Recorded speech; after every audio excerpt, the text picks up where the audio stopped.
ایک سمے کی بات ہے، ایک گاؤں میں شارو نامی لڑکا رہتا تھا۔ شارو کی بہت خواہش تھی کہ وہ شہر جا کر شفٹ ہو جائے۔ وہ اپنے ممی پاپا کا ایک لوتا ہی بیٹا تھا۔ حال ہی میں اس نے اپنی پڑھائی ختم کی تھی۔ نوکری نہ ملنے کے کارن وہ ایک سیٹھ کی کھیتی میں کام کرتا تھا۔ حال ہی میں اس کا دوست وجے شہر سے ہو آیا تھا۔ وہ اپنا شہر کے سیر کی باتیں شارو اور علی کو بتا رہا تھا۔ شارو کا بھی بہت دل کر رہا تھا کہ وہ بھی شہر جائے۔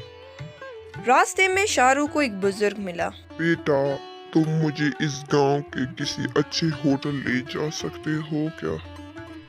انکل، آپ ایسا کریں کہ گاؤں کے چوراہے میں دیکھیں، وہاں ہوٹل بہت زیادہ ملیں گے آپ کو۔ بیٹا، مجھے کچھ سمجھ نہیں آ رہا، تم مجھے خود لے جا کر دکھاؤ۔ شارو نے سوچا کیوں نہ وہ اس کی مدد کرے۔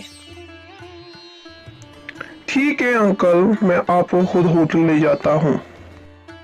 اس طرح شارو اس بوڑھے انکل کو ہوٹل کے راستے میں لے جاتا ہے اور شارو اسے ایک اچھے ہوٹل لے جاتا ہے۔ شکریہ بیٹا، آج تم نے میری مدد کی، آج تم میرے بہت کام آئے ہو، شکریہ بیٹا۔ کوئی بات نہیں انکل، یہ میرا فرض تھا۔ اب کیا تھا، نہ جانے کس طرح گاؤں میں آگ لگ جاتی ہے، ہر چیز آگ کی لپیٹ میں آ جاتی ہے۔ گاؤں کے لوگ ایک سیف جگہ میں پہنچ جاتے ہیں۔ جب شارو کو پتہ چلتا ہے کہ آج اس نے جس انکل کی مدد کی وہ وہاں موجود نہیں ہے، تو وہ سیدھا جا کر اسی ہوٹل میں جاتا ہے اور اس انکل جی کے پاس اسے جا کر اٹھاتا ہے اور گاؤں کی ساری خبر دیتا ہے۔ پہلے تو انکل جی ایک دم شارو کو دیکھ کر بہت زیادہ حیران ہو جاتا ہے کہ وہ شارو ادھر کیا کر رہا ہے۔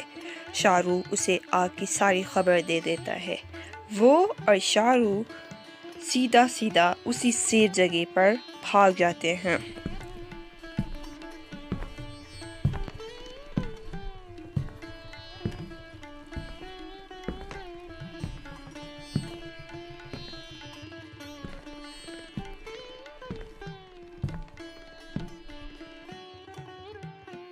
شکریہ بیٹا، آج پر تم نے میری مدد کی ہے، شکریہ۔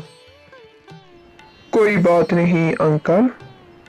میں نے سنا ہے کہ تمہیں شہر میں شفٹ ہونے کا بہت شوق ہے۔ میں ایک سنیارا ہوں، میں تمہیں ایک آفر دیتا ہوں، تم شہر آؤ، میں تمہیں اس کی جگہ بھی دوں گا اور نوکری بھی دوں گا۔ کیا واقعی میں؟